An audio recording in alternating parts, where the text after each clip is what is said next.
CBS News Bay Area Evening Edition with Elizabeth Cook and Ryan Yamamoto. We begin tonight in the South Bay, where we are finally seeing progress on a major public transit project more than 4 decades in the making. Yeah, we're live here in San Jose, where the BART extension project is now picking up steam. I'm live at the Berryessa station here in San Jose, which right now is the end of the line. This station opened in 2020, part of a major extension to reach into San Jose. And now we're seeing the launch point to bring trains further into downtown. Now, I want to give you an overview of that next phase of this project. The line in purple represents the plan to open 4 new stations in Silicon Valley, ending in Santa Clara. Now, the key to connecting these stations is a massive underground tunnel that will run right through downtown San Jose. The extension is years behind schedule and, of course, way over budget, but we're seeing things start to take shape. Len Ramirez gives us a first look at where this massive project will begin. Well, this is our first look at this massive project that begins here near Mineta San Jose International Airport and will bore 5 miles underground, connecting downtown San Jose to BART and then coming out on the other end at Berryessa.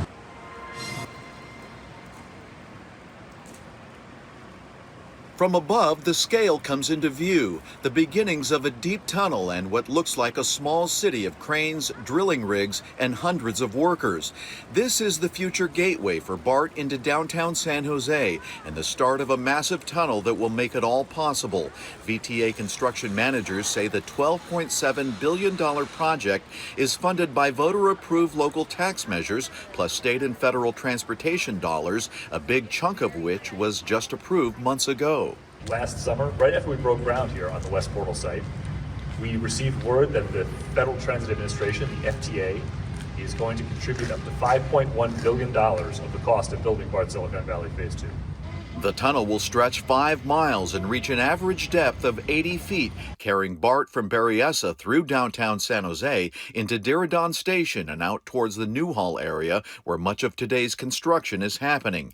After years of planning and redesigns, VTA has settled on a configuration to build the tunnel wide enough for 2 side-by-side tracks, seen here on the right, as opposed to over and under. We confirmed that the most constructible, feasible, and cost-effective way to get the BART Silicon Valley program open on time and on budget is by building a single bore and a single dig, starting right here in the West Portal and taking all the way over to the east side of San Jose.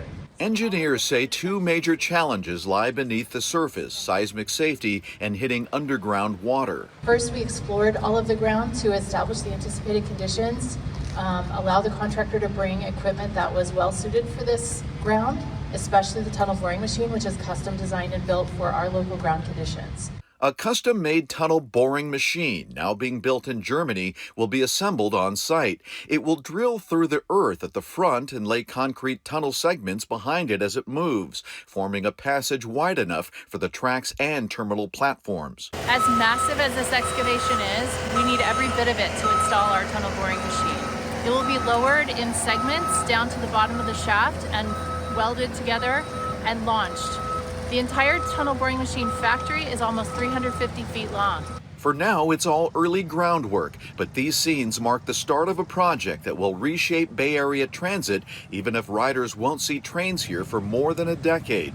The BART extension is scheduled to open in 2037. That was Len Ramirez reporting an impressive project, but it's a project that has come with some controversy and some disagreements over the best way to move forward. There has been some heated debate over the design of that tunnel itself. Instead of 2 side-by-side tunnels, as Len mentioned, the VTA decided to create the world's largest single-bore transit tunnel. The idea was to lower the costs and minimize impacts to downtown businesses, but critics say the single-bore design requires VTA to dig deeper, which could be more costly in the long run. The other big issue, VTA is still looking for a new contractor to take over the tunnel boring. The previous company, known as KST, came in with a bid that was 70 to 100% over the budgeted costs.